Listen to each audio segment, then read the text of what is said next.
Okay, welcome everybody. Welcome Thomas Champs from Vilmart, next generation, the young generation at Vilmart, and um, we've already collected some questions from the thread, and we will present those as Frank wants to make his presentation throughout, and let Thomas introduce himself to us and his vision for Vilmar. So basically, will be recorded. I will post this as well on the YouTube channel. So for those who aren't able to stay with us the entire time or come in and out, you can watch it at any time.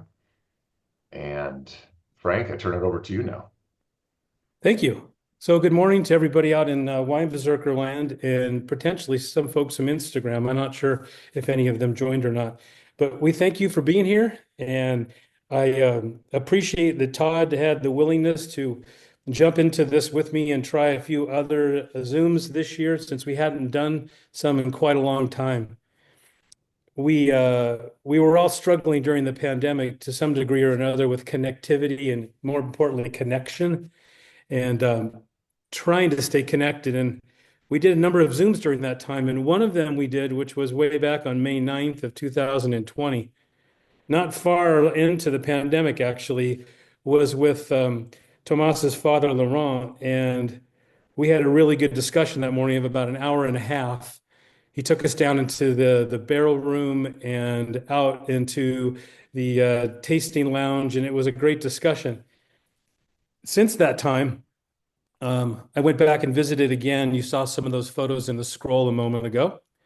And we've, to some degree, over the internet and through email and other things, I've gotten to know Thomas.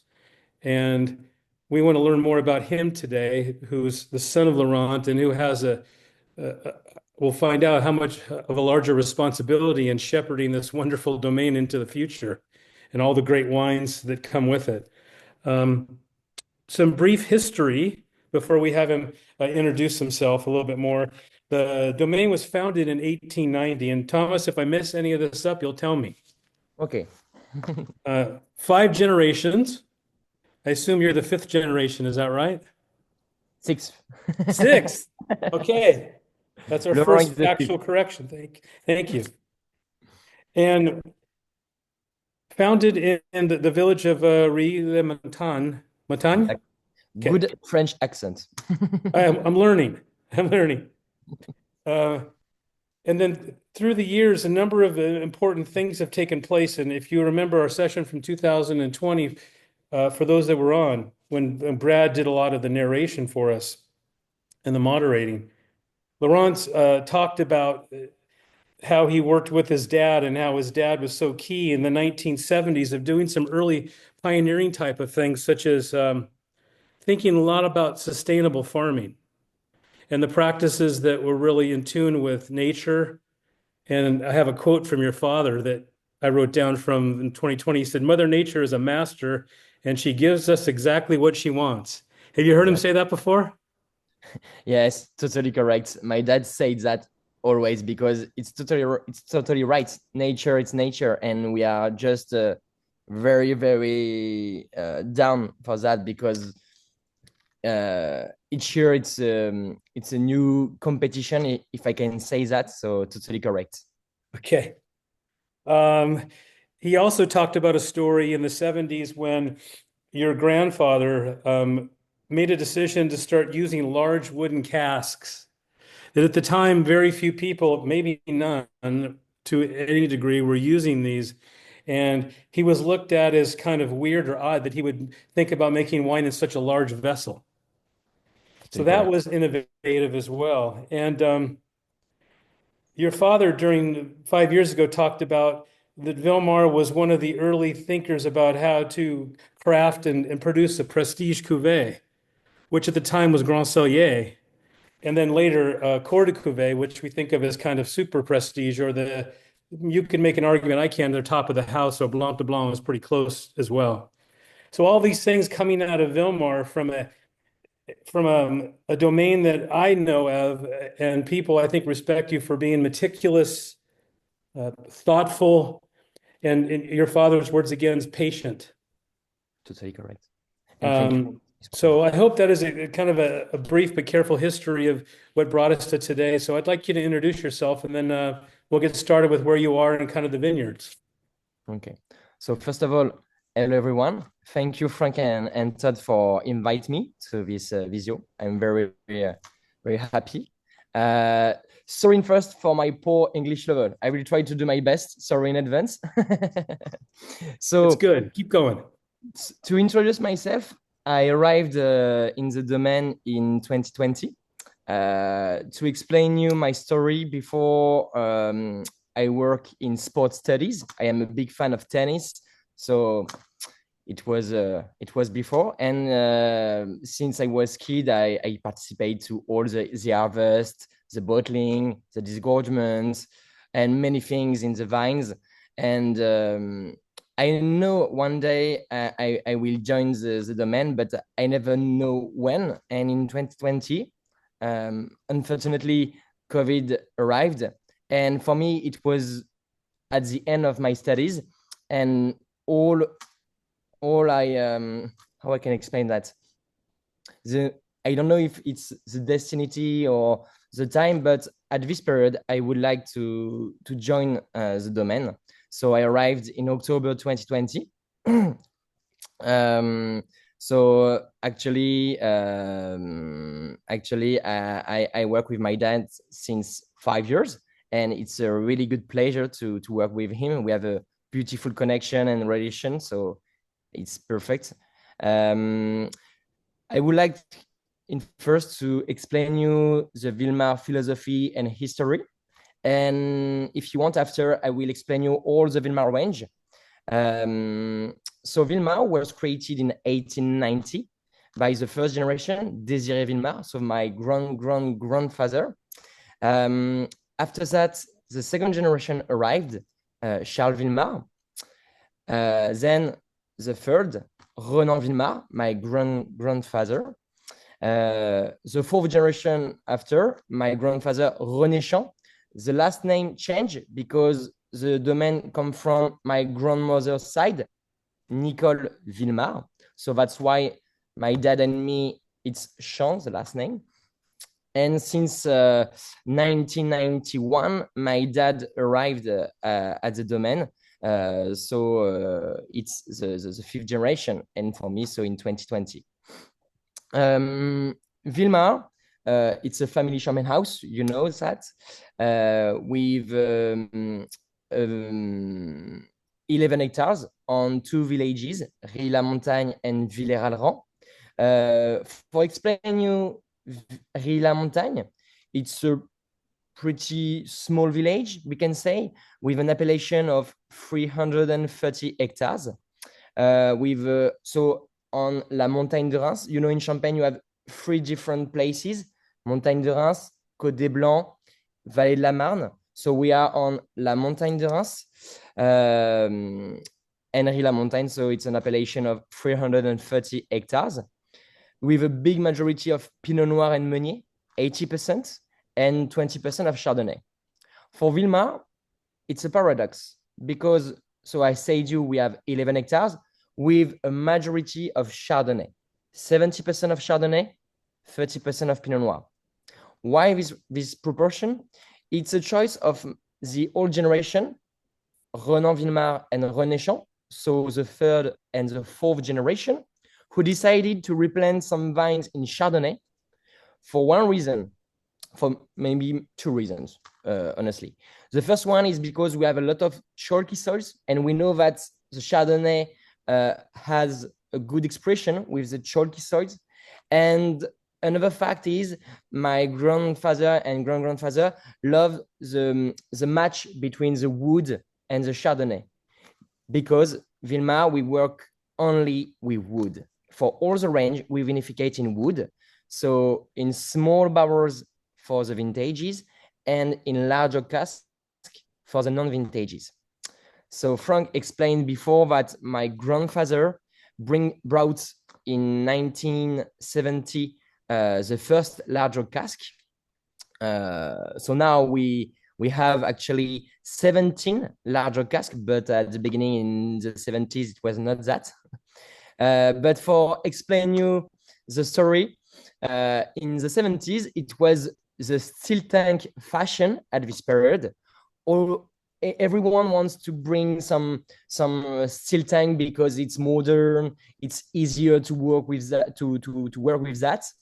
And my grandfather was a big fan of wood because before to meet my grandmother, it was a carpenter. He loves to work with wood. So that's why he decided to brought the first larger cask in the 70s.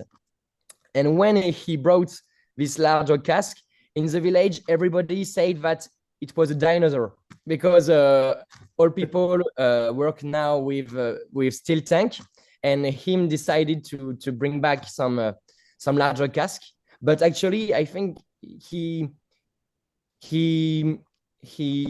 how I can place that, he anticipate many things because now the big houses and the small wine grower decide to bring back some larger cask or to work again with wood. So we are very happy of this decision because now we have a big experience with the wood. So, and we are, I think, a little bit known for that. So it's thanks, of course, to my grandfather and the old generation before, and of course my father too. So we work with 100% with wood for non-vintages cuvée and vintages cuvée. And it's the same for the reserve wines. The reserve wines are aged in larger cask for 2 years. One particularity of Vilmart is we never do the malolactic fermentation. Do you know for everybody what is the malolactic fermentation, or if you want, I can explain. Why don't you explain it briefly? I think there's a lot of the folks on this session are probably pretty knowledgeable about that process, but go ahead and do it. Okay, so the malolactic fermentation is a fermentation who you transform malic acidity to lactic acidity.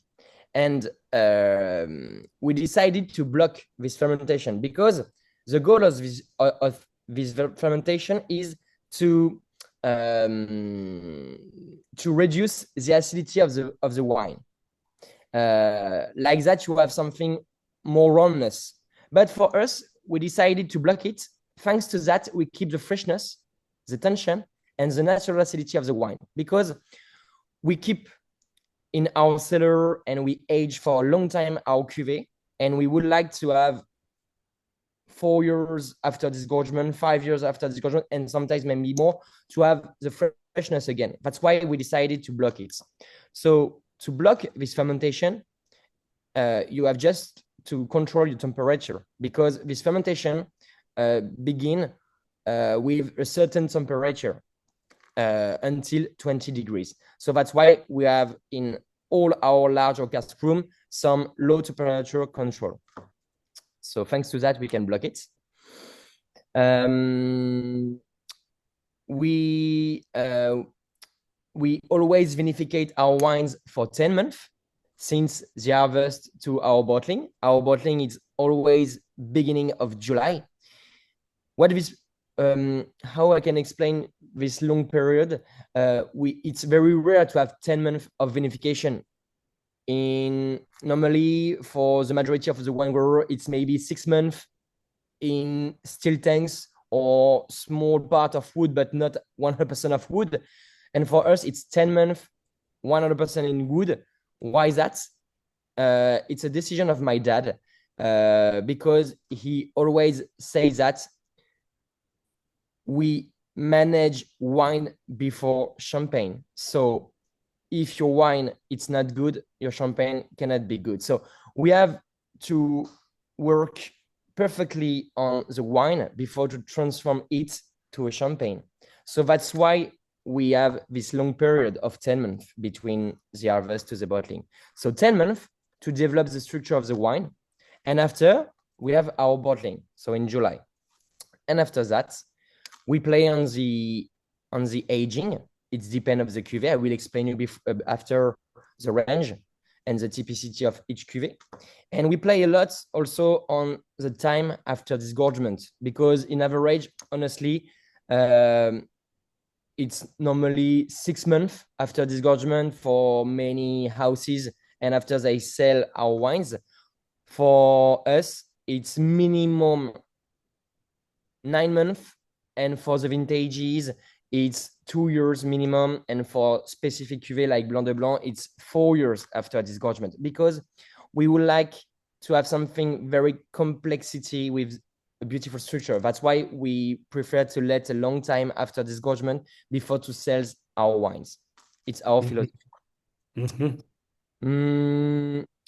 What I can explain you also, it's we have one press. It's a coca press. It's a traditional coca press. I think you have a picture of the press. I do. It's in my photos. I think I can dig it up in a minute. Also, I want to just interrupt your thought just for a second. Of course. Before you do the range, let me show the audience the map and the Google photographs of the vineyard plot so they can understand where you're situated in terms of Rance and Ambonnet and the other things, okay? Of course. So, do you want I explain the press, or maybe you want? Yes, please. And then when you feel you're at a good stopping point, then I'll show the maps. Okay, nice. So we have since 1970 the same press. So it's a traditional coca press.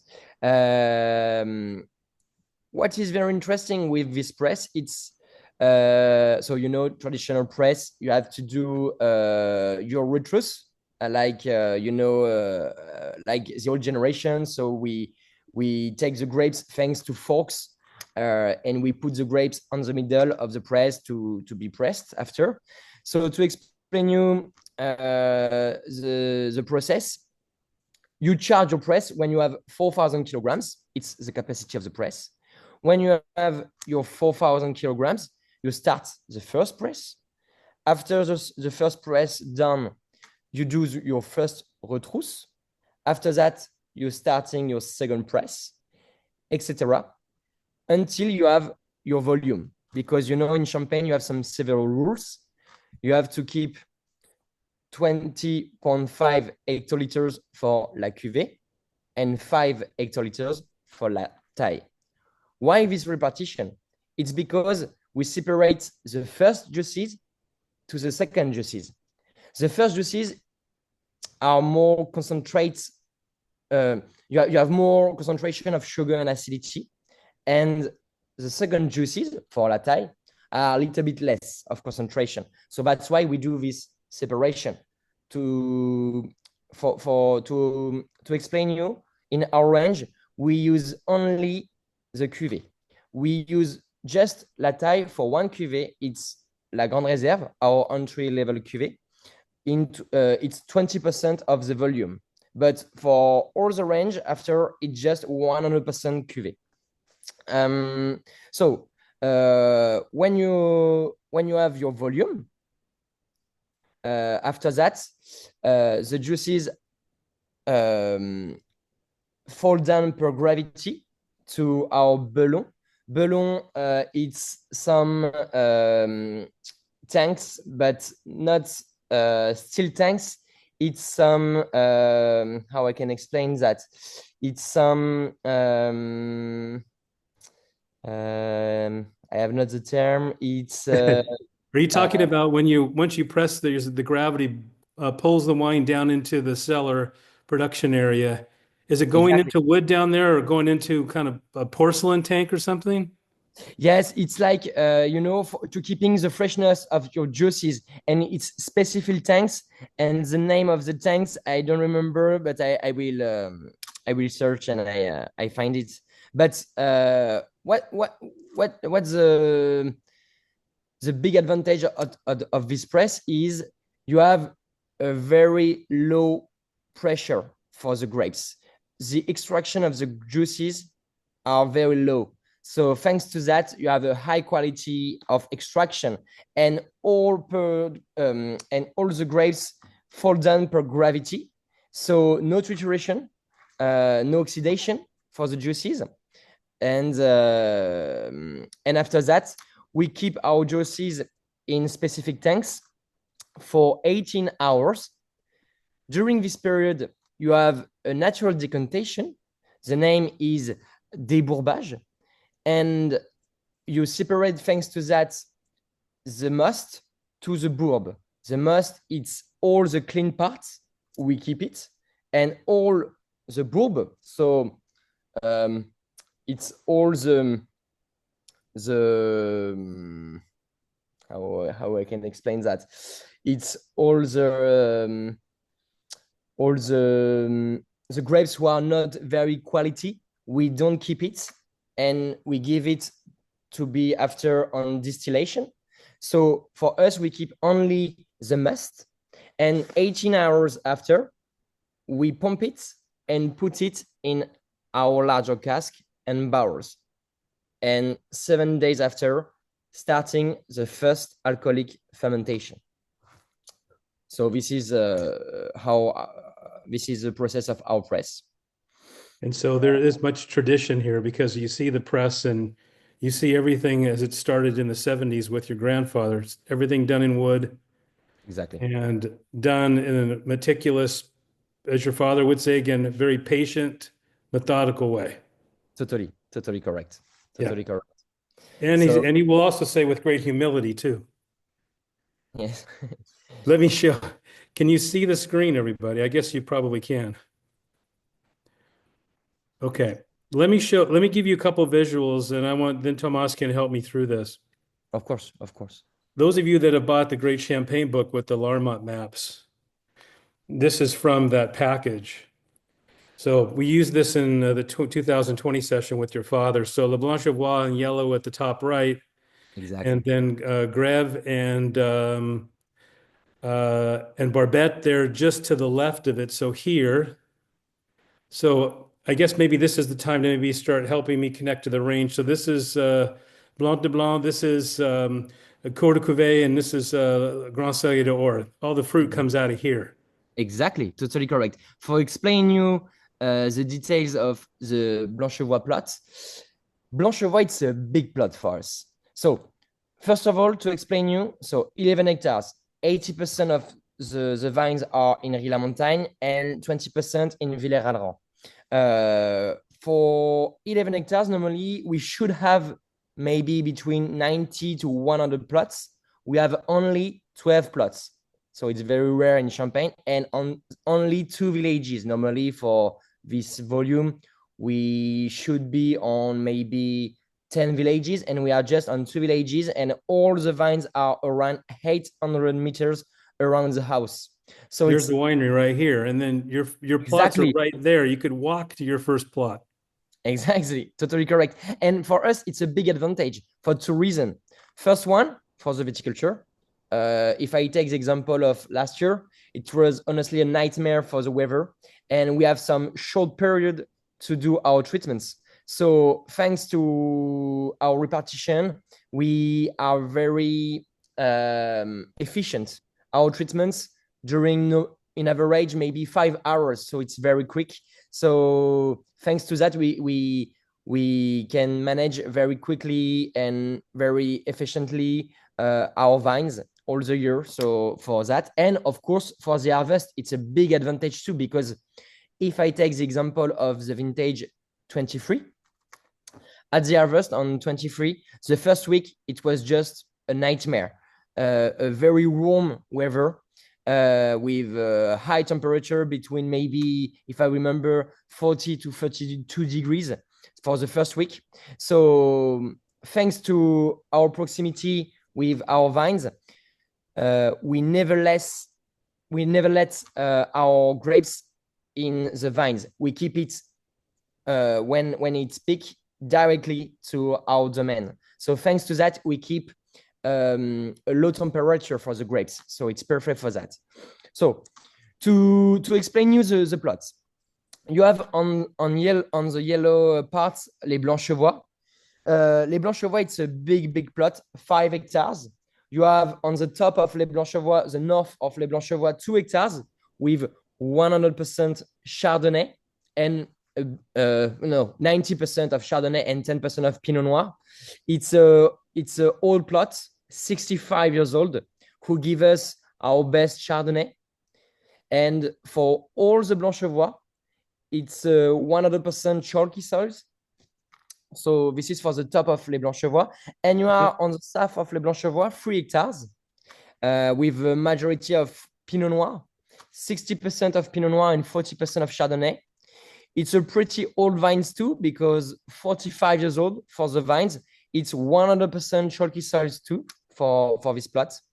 So 5 hectares for Les Blanchevoix. And we, thanks to this plot, we can manage our prestige cuvée, like our Blanc de Blanc, Les Blanchevoix, Cœur de Cuvée, Grand Cellier d'Or, and also a small part of Grand Cellier, because we use a small part of Chardonnay from Les Blanchevoix to manage our Grand Cellier.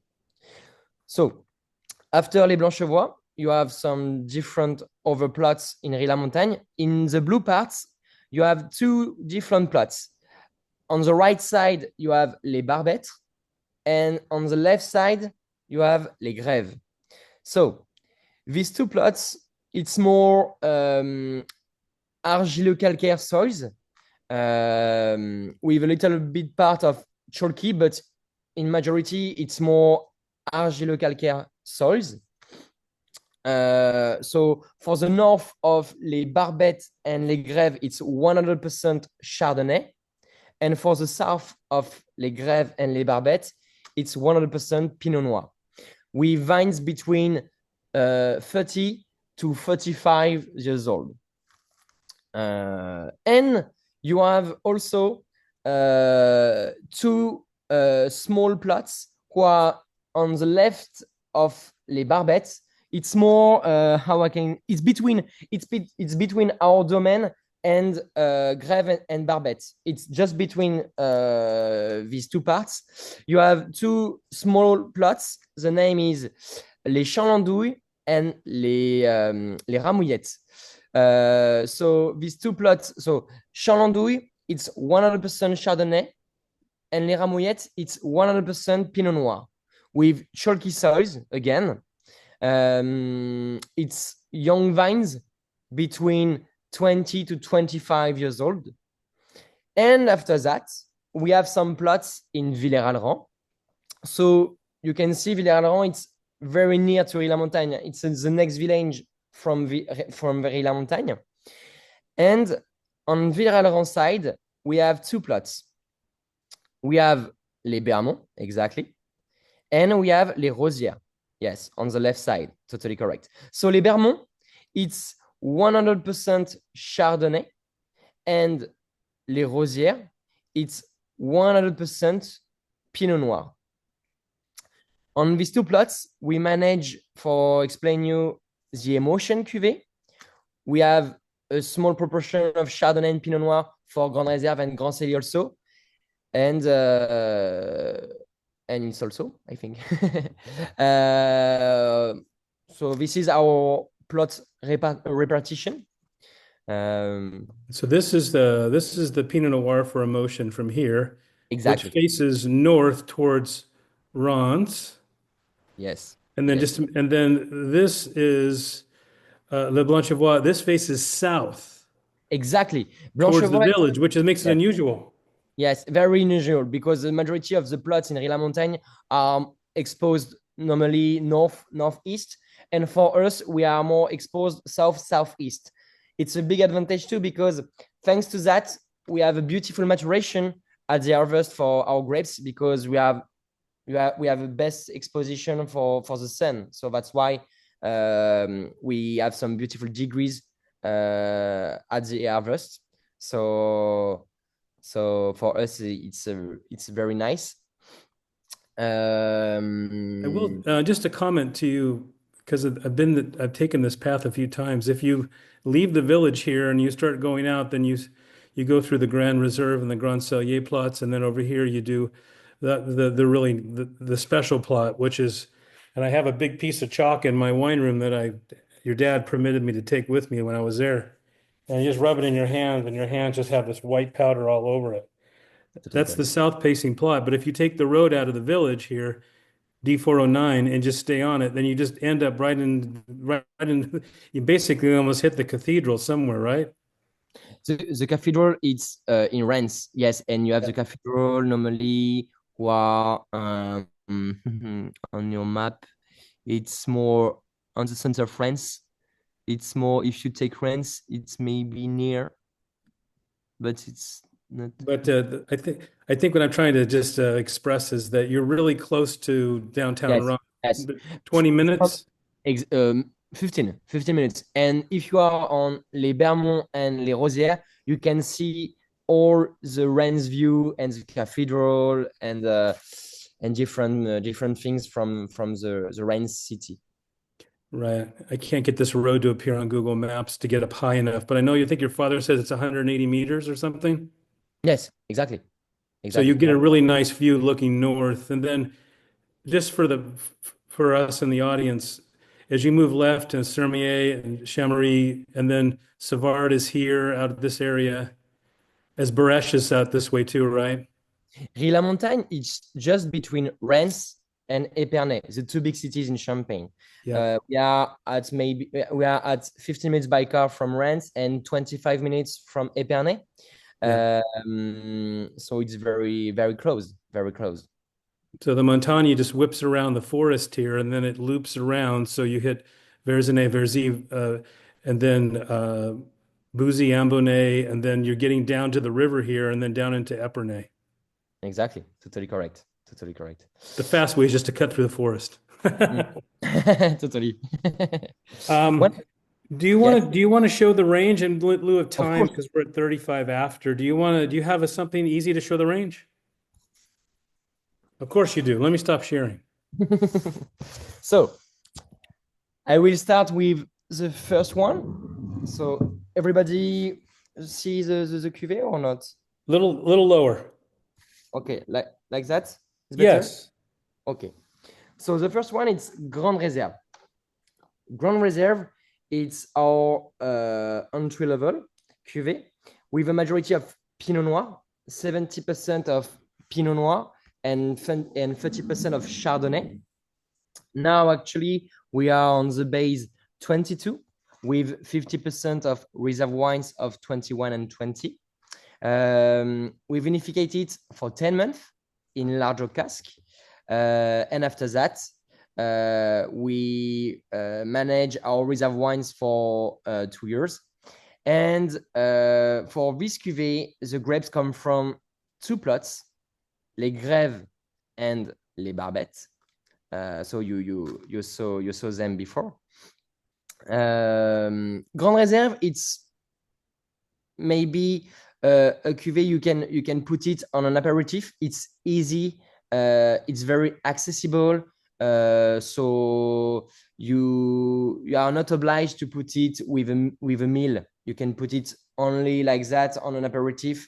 Very accessibility, and you have the fruits of the Pinot Noir. So you have maybe the roundness of the Pinot Noir, and at the end you have the acidity, of course, because we block the malolactic fermentation. So you have the tension at the end. So a very nice balance.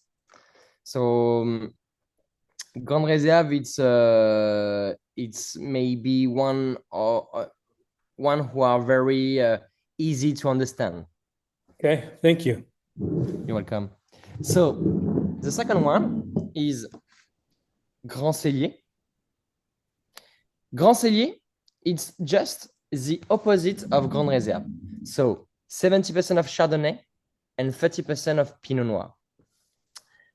Why we do that? It's just for understand you the expression of our Pinot Noir and our Chardonnay. Because for Grande Réserve and Grand Cellier, it's exactly the same vinification. So 10 months in larger cask and no malolactic fermentation, of course. But thanks to that, we can opposite them and understand the typicity of each. Grand Cellier, the big difference between Grand Cellier and Grande Réserve, it's 80% of cuvée and 20% of taille. For Grand Cellier, it's 100% of cuvée. So you have more richness. You have a majority of Chardonnay, so more acidity, more tension, less roundness, I think. We are on a different base 21, with 50% of reserve wines of 20 and 19. And for this one, it's a disgorgement of December 23. So you have more than 1 year after disgorgement. For a non-vintage cuvée, it's pretty good. And we try always to have that on the Grand Cellier to develop, of course, the complexity, the structure. It's very important for us to have this minimum of time after disgorgement. After that, we begin with our vintages cuvée. So the first one, it's Grand Cellier d'Or with the vintage 20. We just released it 3 months ago. Geez, I haven't even tasted the 19 yet, and the 20 is already released. Yes. Now we just released it, the 20. It's very new. Grand Cellier d'Or, the big difference between Grand Cellier d'Or and the 2 previous one, it's the vinification, of course, because this one, it's vinificate in small barrels, Burgundy barrels. Burgundy barrels, the volume is 228 liters. The age of the barrels for Grand Cellier d'Or, it's from 4 to 6 years.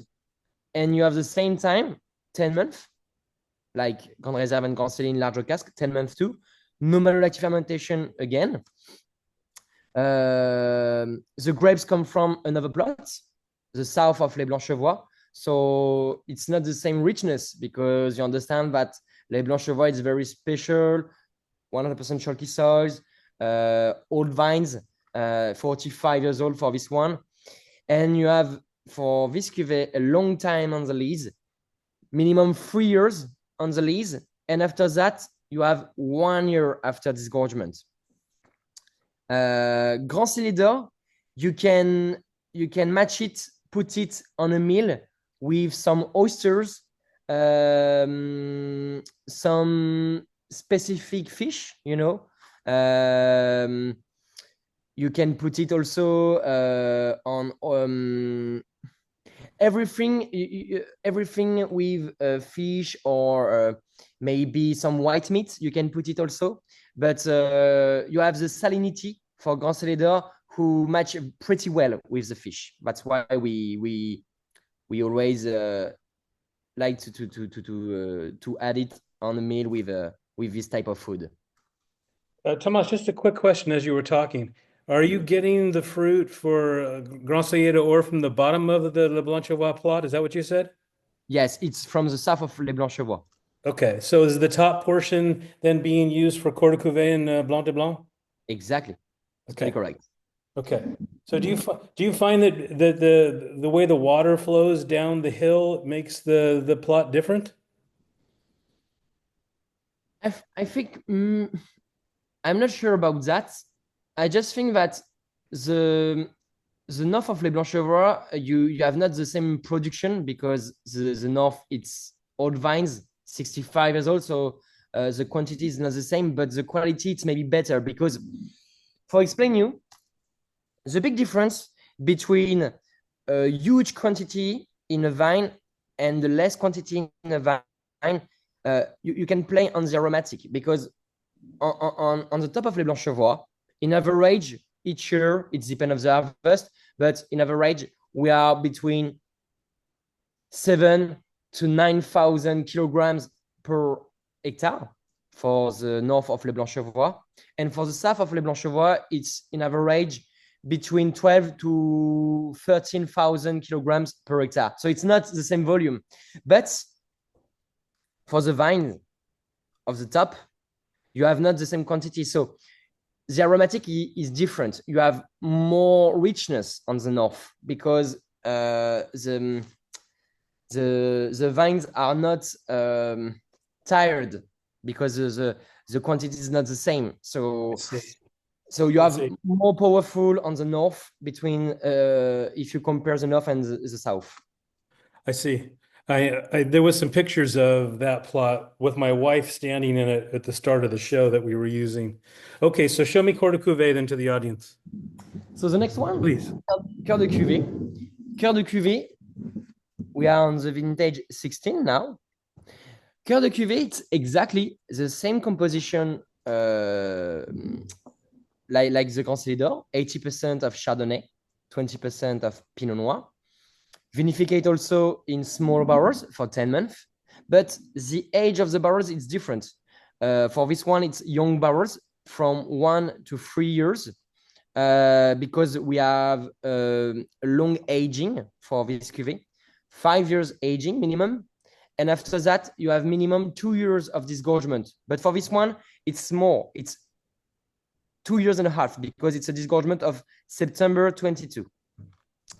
So in totally, you have near to 8 years of aging. To explain you the philosophy of Cœur de Cuvée, so it's a creation of my grandfather, Cœur de Cuvée. He started with the first vintage. It was 85 for the first vintage of Cœur de Cuvée. Wow. So I explained you before, at the harvest, you have to separate the juices in 2 parts. One part for la cuvée and the other part for la taille. 20.5 hectoliters for la cuvée and 5 hectoliters for la taille. Thanks to that, we can separate the quality of the juices. The first juices, so the best concentration in sugar and acidity for la cuvée, and the rest for la taille. Cœur de Cuvée, it's not the beginning and not the end of la cuvée. It's just the heart. And it's in this part, you have the best concentration of sugar and acidity. So for us, it's a double grapes selection. That's why you have not the same richness in terms of aromatics between the Cœur de Cuvée and, for example, the Grand Cellier d'Or, because it's exactly the same composition, but if you taste, it's not the same thing. Wait, just a thought for you there. Forgive me to interrupt, because the group that I'm in, we've done blind tastings with Grand Cellier d'Or and Cœur de Cuvée, same vintage, more than once. Okay. And so we don't even know which is which, and we taste them. And at least for me, you can always spot the Cœur de Cuvée.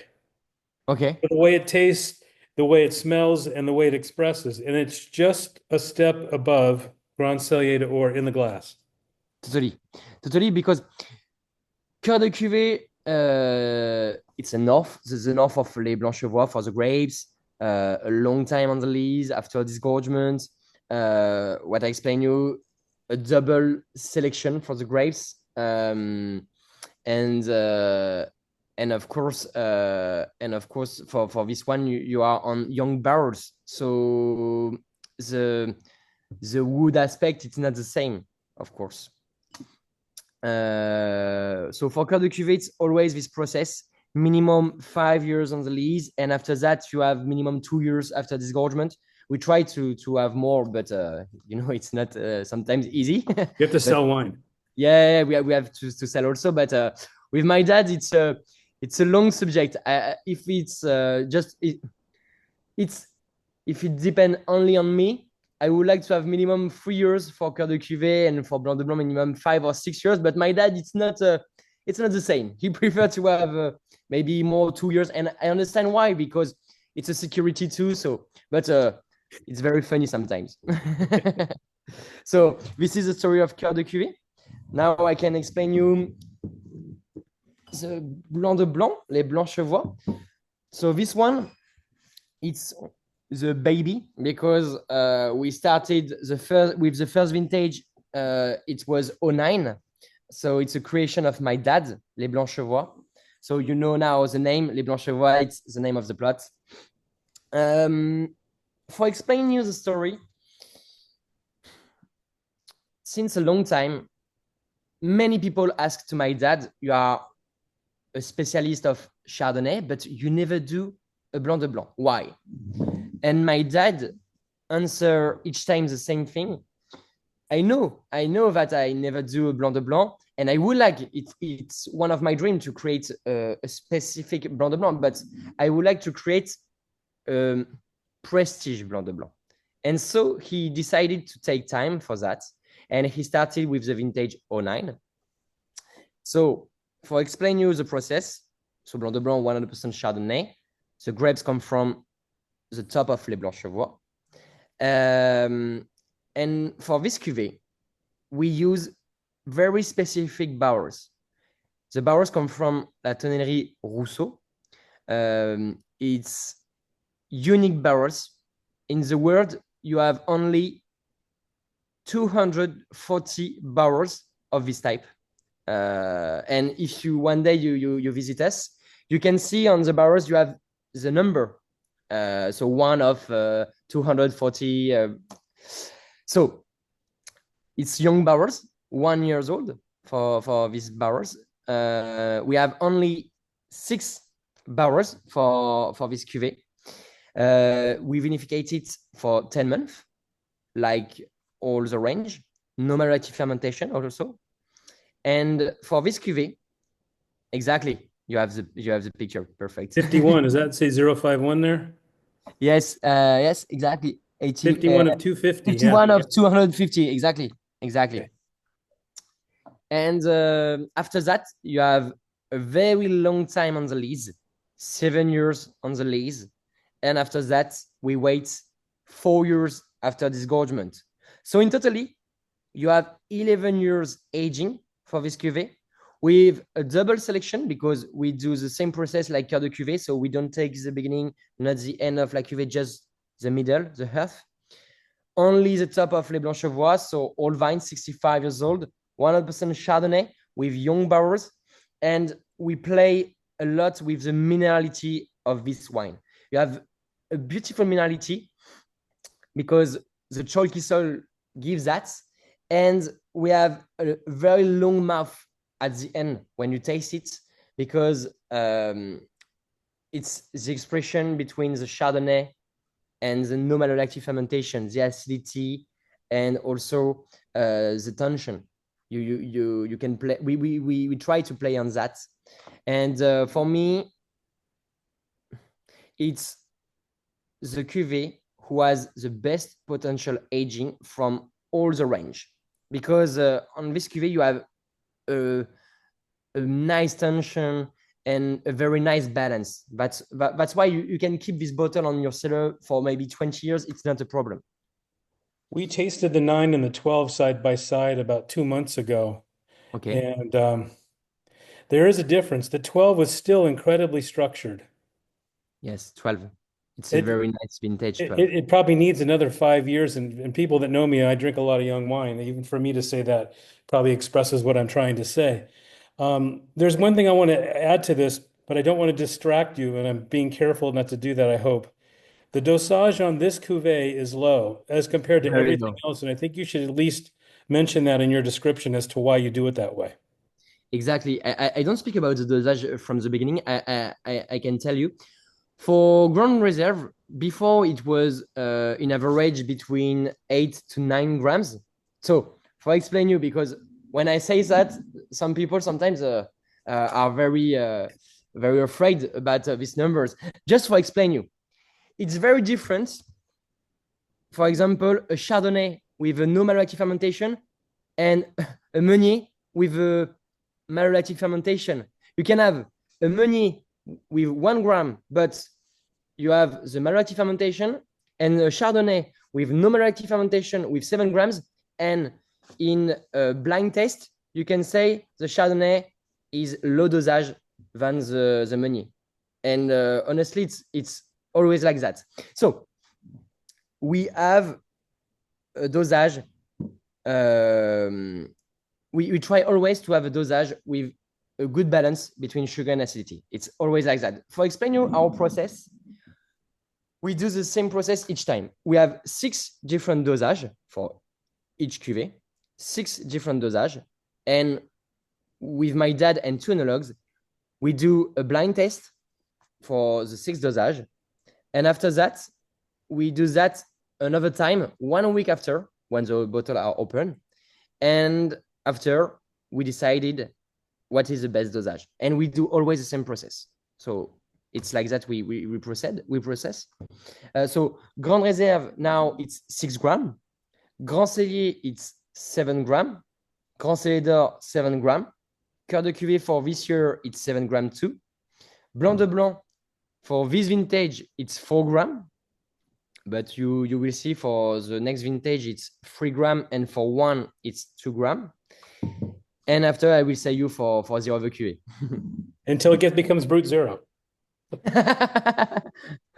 Maybe, we are not sure. He almost died, Todd. I almost killed him. So it's you started with 4 grams in the '09 and 4 grams in the 12. Is that right? Correct. Totally correct. O nine and 12, it's 4 grams. Totally correct. Okay, so when you described the visual of doing this blind with your father and trying to decide which one was best, did four for those vines at the top of Le Blanchevoix, did four feel like the right number for those vintages? Mm. Um, because why we have a low dosage on Les Blanchevoix, it's for two reasons. One reason is because you have a long time on the lees and after disgorgement. So the sugar have the time to be transformed. And we know that when you have a long time on the lees and a long time after disgorgement, you can put a low dosage. It's not a problem. But it's very difficult. Honestly, it's a very difficult thing to find the good dosage for a cuvée like Les Blanchevoix. Because when you have to do what we do, a blind test for dosage for example, Grand Reserve or Grand Cellier, it's easy because we know that 2 years or 3 years after, we sell it. So we know that the dosage we choose now, it's on your glass, the best one. But when we do that for Les Blanchevoix, it's not the same process because the dosage for you today, you think it's the better. It's not 100% the best for 8 or 9 years after, because now it's ready, but in 9 years, we don't know. That's why it's always very difficult to find the good dosage for Les Blanchevoix. But for answer to your question, we put a low dosage on Les Blanchevoix because we have the richness of the soils, because it's the top of Les Blanchevoix, all vines, and we have a long time aging for this cuvée. So that's why we can put on this cuvée a low dosage. Okay. Okay. Now we can pass on the rosé. So okay. That's what Vilmart, I have here. Yes, cuvée ruby. So for Vilmart, we have two different rosé. We have a non-vintage one and a vintage one. So the first one is cuvée ruby. So cuvée ruby, it's a base. Now we are on the base 22 with 50% of reserve wines of 21 and 20. So we come back on larger cask vinification, not in barrels, but in larger cask, so big volume. For this cuvée, you have a big majority of Pinot Noir, 90% of Pinot Noir and 10% of Chardonnay, with 15% of red wine inside. It's a blend rosé. And after that, we aged for 1 year and a half, and you have minimum 8, or it depends, for this one, it's 9 months after disgorgement. One thing is very interesting with Cuvée Ruby is you have a very nice balance, because you have the red fruits expression with the high proportion of Pinot Noir and the red wine inside. So you have a very nice red fruit expression, but at the end on your mouth, you have also the acidity, the very nice tension at the end, and it's the expression of the no malolactic fermentation. So I think it's a very easy rosé to understand, because you have the fruits, you have the acidity, and at the end, you can very well balance that. So you can put it on an aperitif too, like Grand Reserve, but you can put it on a dessert, of course, a fruits dessert, or you can put it on a red meat, for example. This disgorgement has a creamy impression, but also strawberry, raspberry, chalk, even some chalk. Yeah, yeah. And just a little bit of smoke to it. Yeah, you have the smoke. It's the expression of the larger cask that you can have this aromatic. And for this cuvée, the grapes come from one part from les Champs d'Andouille and the other part from les Ramouillettes. So the two small plots between les Grèves and les Barbettes and our domain. So this is the cuvée Ruby. And now the last one, it's the emotion. So the emotion, it's a vintage rosé. We are now on the vintage 15. So for explaining you the story of the emotion, so just for explaining you the story of the label, it's an artist who does that. The name is Yemza. He paints for us two different things, and one paints. I show you. Yeah, the colorful painting on the wall that we've seen. Yes. He paints this one. It's for the 40th birthday of my dad, and he paints another one. I show you.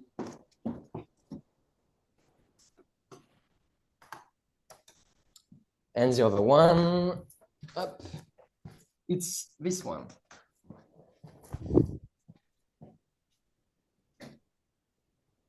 That's looking towards Ron's up in the Rosier, right? Exactly.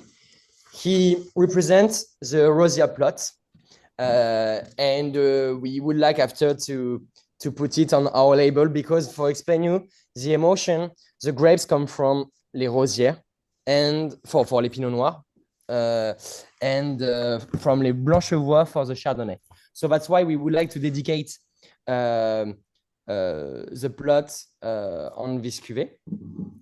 For the emotion, you have 60% of chardonnay, 40% of pinot noir, with the same proportion of red wine inside, like cuvée ruby, 15%. Mm-hmm. It's a vinification in small barrels for 10 months too, normal reactive fermentation again.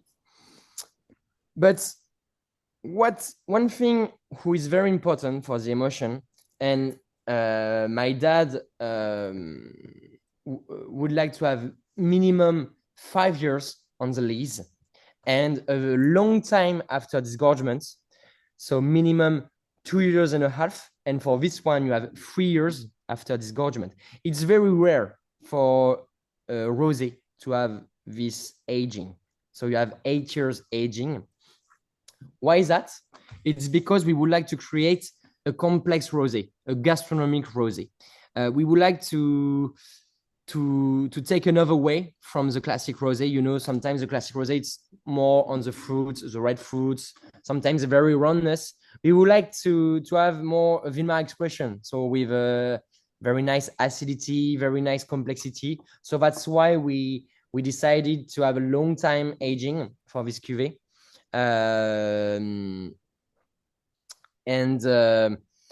for this one, we love with my dad to put it on sushi, sashimi, or you can put it on red meat also, yeah, of course. But it's very nice because for rosé you have a very nice complexity and a very nice long mouth at the end on the tasting. So that's why it's very interesting to test. So now we are on the vintage 15, but in maybe 3 months, we will start the new vintage, so vintage 16. 16, okay. Exactly. We tasted 12, 13, 14 recently. Okay. 13 is wonderful. The acid is so precise and bright, and the red fruit and the mouthfeel is 13 emotion is amazing. Do you know why? 13, it's a very specific vintage in Champagne. For me, it's my favorite vintage. I will explain you why. 13, it was the last time in Champagne when we picked the grapes in October. We began the harvest on the 5th of October in 2013. It was a very cold year, very lunar year. And on this vintage, you have a very nice tension and very nice freshness. I think in the future, we can speak about that in the future, but I think in the future, it will be one of the best vintage in terms of potential aging, I think. Even better than 12? Oh, yes, of course. Of course. I do the comparison many times, and honestly, I prefer always a 13. You know, 1 month ago with my dad, because we are on a specific wine grower group. The name is Les Artisans du Champagne, with some different wine grower like Peters, Maillard, and different wine grower. and we have some we had a specific tasting in Jackson 1 month ago, and Jackson proposed us a very nice tasting with some old vintages, anotech bottles, Magnum, and we have many times 12, 13, 14, 09, and everyone say my favorite one is 13 each time. So it's very funny because I think 3 or 4 years ago, this vintage was not ready, but now it's very nice, very nice. We've locally done a lot of work with tasted 9, 12, 13, 14. And for me personally, I keep coming back to how much I love the 13. 13 Corte Cuvée is fabulous. Emotion's fabulous. Grand Cellier d'Or is fabulous. 13. Thank you, Frank. Thank you. Okay, so let me just pause for a minute. We're at so you're 3 minutes after the hour there at 7 p.m. We haven't we haven't talked about climate change, shifts in wine consumption, tariffs, and your future. Plus, we have 5 questions that we wanted to ask you. What should we do with our remaining time to be thoughtful about your time? What you want? What do you prefer? I can explain what you want. Tell me. Um, let's I think a lot of us are talking about the changes to the shifts in wine consumption. People are drinking less potentially. People of different generations are having different preferences about what they want to drink if they're consuming alcohol, if they even are. How do you see that affecting you? And what are your thoughts on the changes in consumption with people, your customer? I think one fact who is very important. It's we the young generation arrived since few years, and I think this young generation it's very different because maybe um, they drink less, but maybe not better, but they search to find some new nice bottles, and I think that's why the conception and today the consumption is very different. Uh, and honestly, when I speak with some different importers, cavists, or many professionals in this domain, we are in majority agree because I think now you have um, you have a very nice concurrence between the wine growers. We have many wine growers who arrive now. I don't know the number today, but honestly, the competition is very hard now, and I think uh, everyone wants to find the new little star in champagne. Or I think it's not a question of quantity; it's more a question of quality today. I think, and many people are more how I can explain are more have more Quality conscious? yes, exactly, totally correct, and know many things about wine and wants specific things in the and in the consummation. Maybe someone's want no malolactic, someone's want just low dosage or no dosage. And I think many people now are very hard in their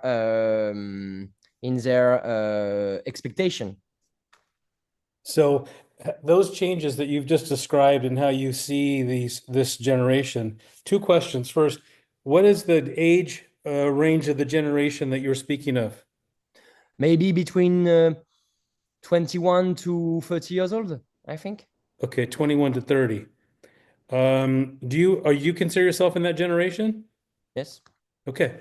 So do you see people that are your cohort or your friends making those decisions as you described?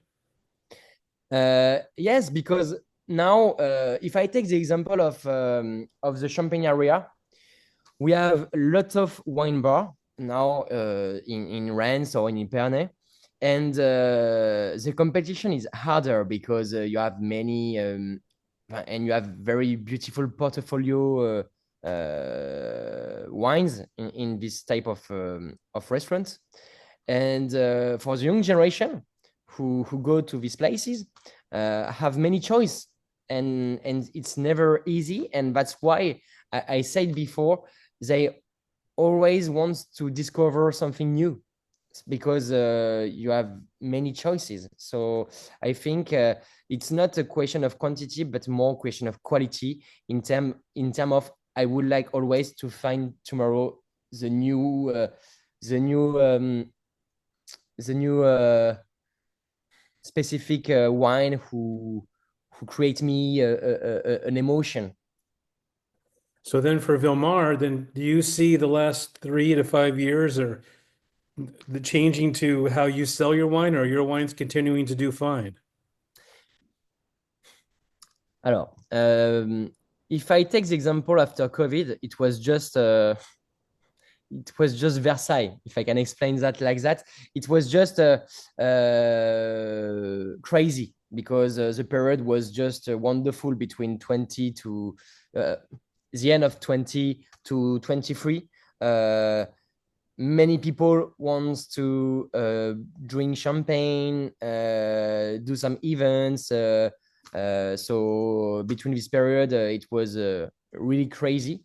Um, and now I think since beginning of 24, it's different, because the the atmosphere, it's different. We have unfortunately um, a politic climate who change, and it's never easy for the commercial parts to have a stability in this type of atmosphere. But we try honestly.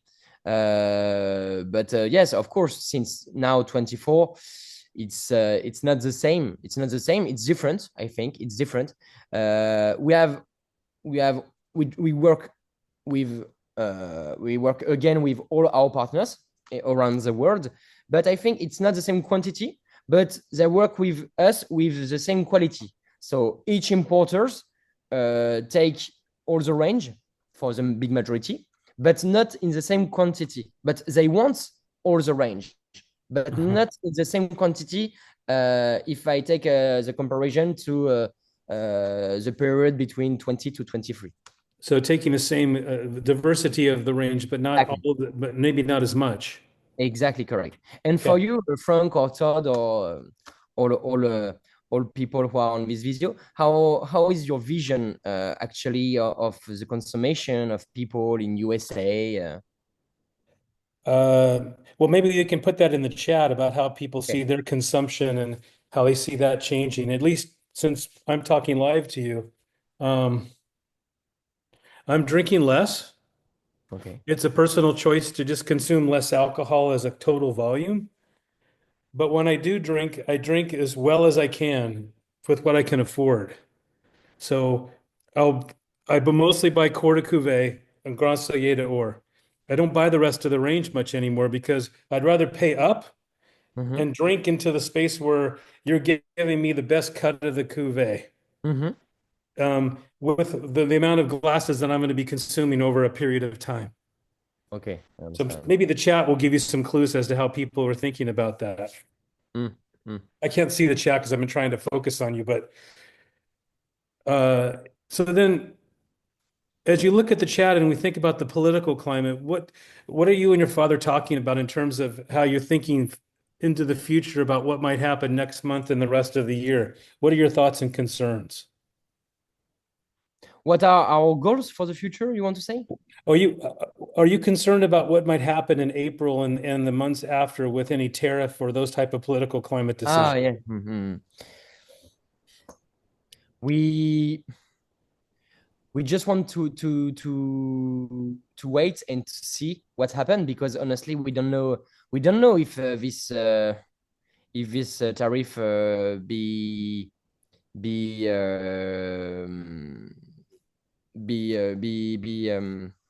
Turned on or used? yes, Implemented, yes, yeah. be stopped or continue like that. We don't know because honestly now we cannot imagine the future, because 200% of tax. It's just unbelievable for us. It's very complicated. So one thing I can say now, we try to develop some new markets, to try to work with other countries. Now we work with maybe more than 50 countries today. So we try always to increase that, to are more visible around the world. But of course, USA will be always our first market since the beginning, and we would like to keep this market again, because it's our historical markets, USA. For my dad, for me, each year we come back to USA for La Fête du Champagne with our importer to do a big tour in USA, and we love this market. So we are a little bit now embarrassed because the situation, it's not easy for you, for us, for everyone. So we just cross fingers and hope that the situation change, because it's very sad. So if you are selling a certain percentage of your livelihood into this country, into the US, and now we have the 200% that, let's say, takes place, God forbid that takes place. Does Vilmar then, with the 25 harvest and production, just keep making the same amount of wine and just have faith that things will change back? You ask me if the volume we export to USA, it's not export, for example, this year because the tariff it's too expensive. Why? What we do with this volume? I guess what I'm saying is if the US doesn't become a place where you can put your wine for Yes. a while, does that change the way you think about producing wine from the 25 harvest? You just keep Okay. going. Okay, I understand. Okay, yes, of course, because for explain you today, the USA market for us it represents near than 20% of our production, so it's a huge part. So of course, if tomorrow these taxes are constant, we will have to manage differently and to adapt our quantity, because of course all change for our commercial part. So we will have to adapt us, of course. Totally correct. Okay. And what I said you before, we tried now today to develop some new markets. So we will see, but I hope that we we can bring back on the on the on a classic situation, I can say. Yes. I guess back to normal, but some of us Exactly. we're struggling with what does the new normal look like and how should we think about it? Okay. I guess we had two topics left and then questions. Just let me ask you, I think, how is the climate change affecting how you think about Vilmar and the things you do? Maybe Mm. a couple of your thoughts. Mm. Um, of course, you know that today the climate change since now 20 years, we have some very warm year with some very earlier harvest. It's a fact. Before the generation of my grandfather, the harvest normally began on beginning of October or the end of September. Now, in average, it's beginning of September and sometimes end of August. So Very different. it's very different, and we have to adapt that in our viticulture because it's not the same for the degrees, for many things. So one thing who is not very easy today is we can have some very warm year, but we can have also some cold year like 13.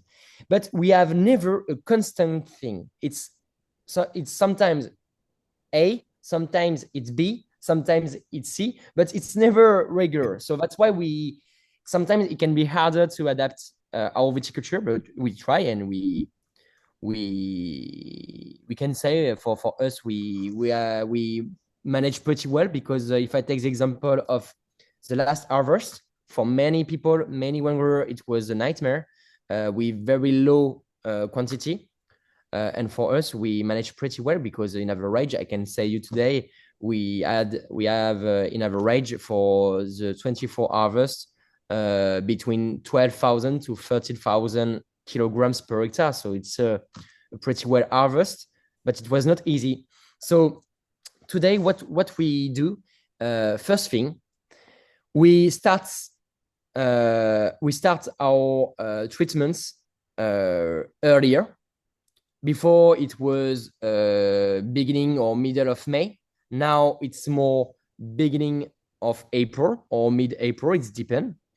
And we finished always later. Sometimes it's first week of August. It's depend of the year, and sometimes it's the second week of August. And one thing who now we do always, it's after the harvest, we do another treatments at the end of the harvest with oligo-element to help the vines for the next year, to give us some new treatments for the next year. One thing that we now try to manage differently, it's for the grass, because you know that the last years we have a lot of grass in the vines because we have some very rain years. So the vegetation increase a lot. So now what we do, we always try to have a low percentage of grass in our vines, but we have to have a low percentage of grass because for the treatments to can pass with our tractor, we have to keep a low percentage of grass, but not a huge, because if you keep a huge percentage of grass, your vines at the end will be very tired. So it's not a solution. But we try to manage that pretty well, the grass. So we buy a new tractor for that with Intercept, who cuts the grass, and we pass from now to the end of May, 2 times per week to cut the grass and to give more energy to the vines. What I can do now, I think we try also to let the to cut the leaves, you know, before the harvest. We cut the leaves. We cut the leaves in a specific way. We always let some oxygen to the leaves. For that, we cut the sunrise side. Like that, you can give to your leaves more oxygen just before the harvest. So it's another particularity for us. We try to manage that each year before the harvest, to help the leaves and the vines to develop just before the harvest. So I have a related question for you then on that. It was part of my Q&A anyway. Is there plans, or do you have enough perpetual reserve that you could modify in a year, let's say from a cold vintage with fruit that's from a warm vintage, to help modulate or balance better, or do you not have those reserves? We have a reserve wines, of course. I can tell you in the future we have some new projects with some reserve wines specifically, but I cannot say now because it's some new projects. But of course we have a reserve wines who can help us if one year we have a very hard year. We can use it to keep our constant quality. So of course we can use this reserve wines. Totally correct. So your father hinted at something when we talked to him 5 years ago about the 10 hectoliter casks that were going to be some special experimental project. Totally Those correct. wines aren't ready. Now I can tell you what is it, because I have a little scoop for you. Okay. In October, we will release a new cuvée who Ah, never existed in Villemar. It's a Blanc de Noir. So in ah, October, I was going to ask you about that. yeah, Is that also from the Blanc Chevois? exactly. It's Okay. exactly the same plot like le Blanc de Blanc. So it's 100% Pinot Noir from the top of Les Blancs Chevois. And this cuvée will be released in October normally. Okay, great. We'll be buying that one for sure. With pleasure. Okay. It's 22 minutes after. We should probably make effort to close this sooner than later. Um, can I just give you a few questions in no particular order of importance, Thomas? Of course. Um, are your new releases spending less time on the lees? Our new releases spend not the same time before than before.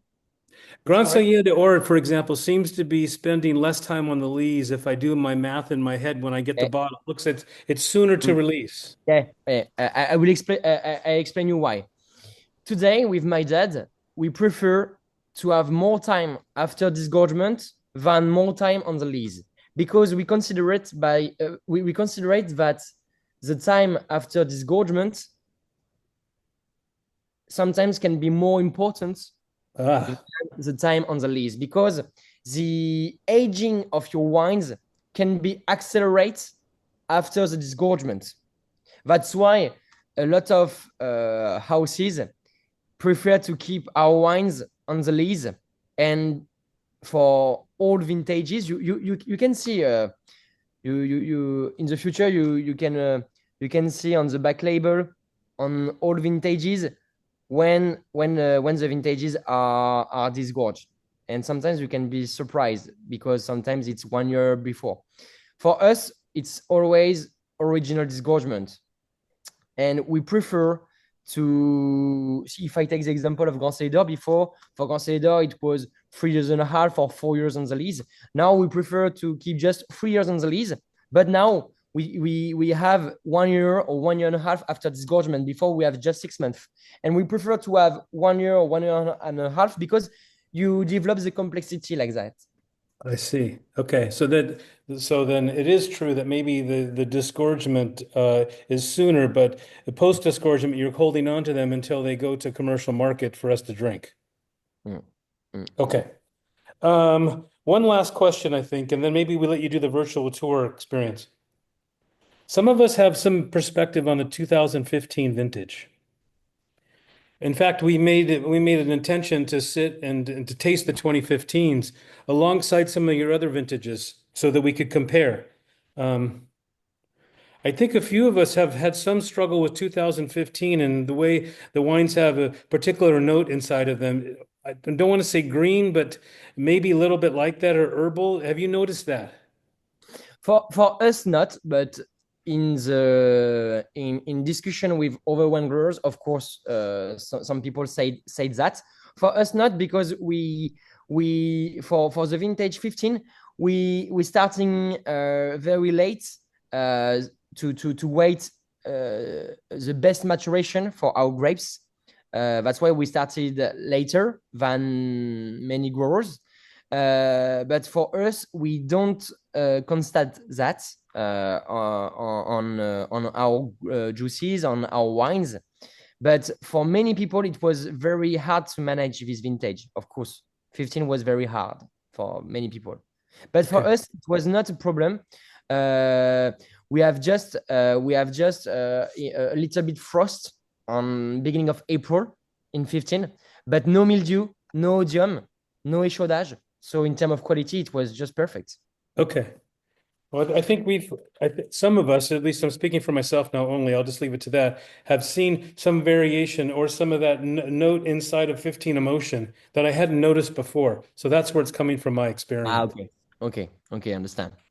Um, I guess do you want to show us the virtual tour? Because I think you've put a lot of time and expense into that. So why don't you show us what you have done? Yes, with pleasure. So just for explaining you this project, I started this project 2 years ago. Why I would like to create this virtual visit? It's just for one reason. It's to share to everyone who have not the chance to travel, because we know it's a budget to travel in Champagne. It's And hard. I would like to propose for everyone the possibility to visit by a virtual visit our domain, and to understand in few words each place, what is the goal of the place, how is the philosophy of Vilmart, why we do that, why we manage that like that, and to before to drink a bottle to understand the philosophy and the history of the domain. So if you want, I can show you. Sure. You can just you can I'm also see. going to put it. Sorry to interrupt you, Thomas. I'm going Yes. to put it. I'm going to put the link in the chat also. Just Oh, thank you. for everyone Thank you, Todd. to use on their Totally. own. Yeah.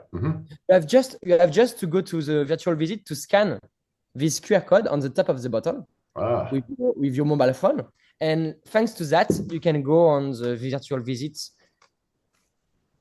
And I looked at that before we connected today. So you can see the vineyards, the barrel room, you could see the tasting lounge. You could hear the comments that your father has narrated over the various places that appear. So I think it's an effective way for people to visit you without having to, go into Charles de Gaulle and drive over and all the effort that does take. Totally correct. You can go on two different things. One thing is the vines. You have the four seasons with a drone view, a human view. You have some specific short videos who you can understand La Taille, for example, and some many things. After that, you have the domain ports. You can go on it and to visit Hello everyone, and all welcome the to house. our Champagne House. And thanks to that, you can maybe understand more our philosophy. And we have a harvest part on this virtual visit.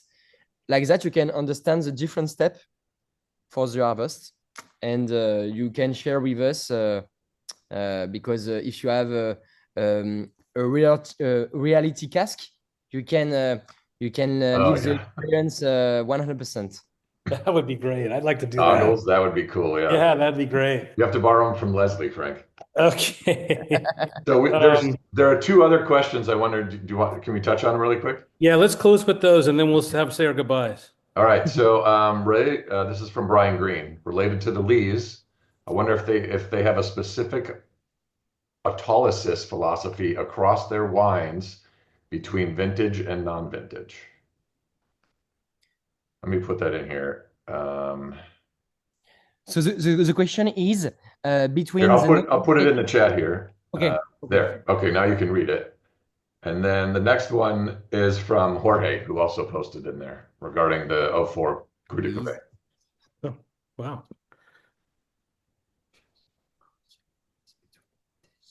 We should have auto translate. Yeah, we have the same philosophy for our vintages cuvée and non-vintages cuvée. It's always the same process in our vinification. Always the same for the autolysis.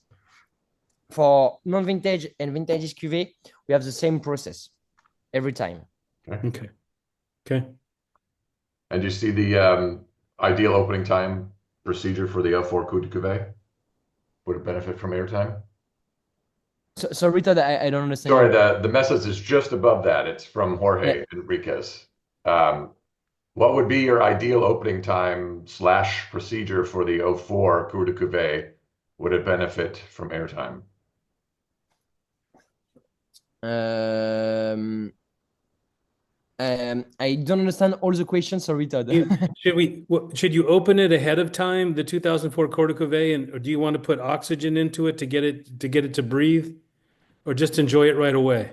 Yeah, I just put the question at the bottom to make it easier. Okay. What is the best time to open it? Okay, I understand. Okay. For Cœur de Cuvée 04, so for explain you, Cœur de Cuvée 04, it's a bottling of 2005. So I think it's a disgorgement of 12. So you have maybe now 13 years after disgorgement. So now it can be a very nice period to taste it. I think you have a very fine bubbles, but you have a very nice freshness. I think 13 years after disgorgement, it's maybe a good period to taste it. You can say me after it's if it's a good period. I have one bottle left of '04. That's my Wow. oldest O one. four, 04, 02, it's very nice vintages, Yeah. honestly. And '06 was good too. Your dad opened for me '06 when I visited last because he knew how Very, much I very liked solo it. year. Right, right, yes. Yeah, very good. Brian has a question. Can you contrast T13 versus T15? Because there's some distinction there. Ah, from Grand Cellier Notech? Okay, funny. Yes. Okay. The big difference, so T13, it's a base of 2012 with 50% of reserve wines of 11 and 10. And T15, it's a base of 14 with 50% of reserve wines of 13 and 12.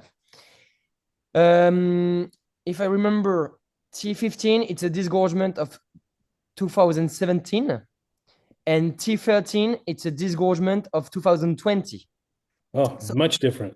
yes, very different because you have an old base for T13, but a young disgorgement. And Yes. for T15, it's the opposite. You have a young base, but a disgorgement maybe more old. So it's very, very interesting to opposite both.